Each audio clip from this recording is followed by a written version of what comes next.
What's going on, everybody? Welcome back to the channel. Today we're going to be talking about the storage of the NSX when you're not going to be driving it for a while. So you know, when it's that winter time, when it's getting cold, when there's snow on the ground and you just cannot drive your NSX for a few months, we're going to go over the procedures of what Acura says is the proper way to store your NSX. If you need to park your vehicle for an extended period, which is more than a month, there are several things you should do to prepare it for storage. You will need to fill up the NSX with the appropriate gas for this vehicle. Whether you do it yourself or take it to a dealer, change the engine oil and filter.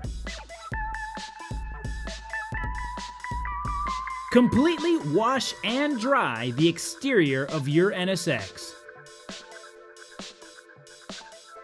Clean the interior, making sure the carpets and floor mats are completely dry. Once all these items have been completed, store your NSX in the garage or an enclosed area. Put the transmission in park. Release the parking brake. Leave one window slightly open. To maintain the low voltage 12-volt battery, connect it to an accessory battery charger. You have your choice of using an aftermarket, as I am using here, or you can use the stock battery tender.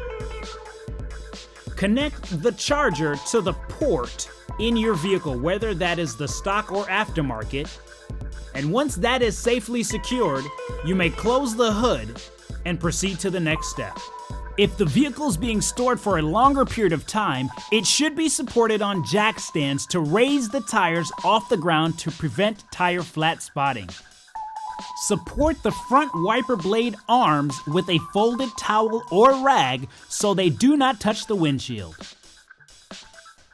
Cover the vehicle with a breathable cover, one made from porous materials such as cotton. Non-porous materials such as plastic sheeting may trap moisture, which can damage the paint. You can see here that we have the stock NSX cover on the page that you can get from your local Acura dealer.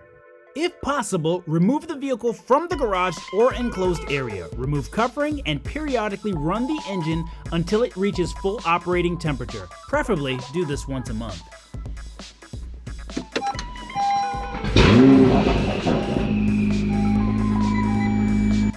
To maintain the high voltage battery, drive your vehicle for more than 30 minutes at least once every 3 months. I hope you guys enjoyed this video, and I will catch you guys on the next one.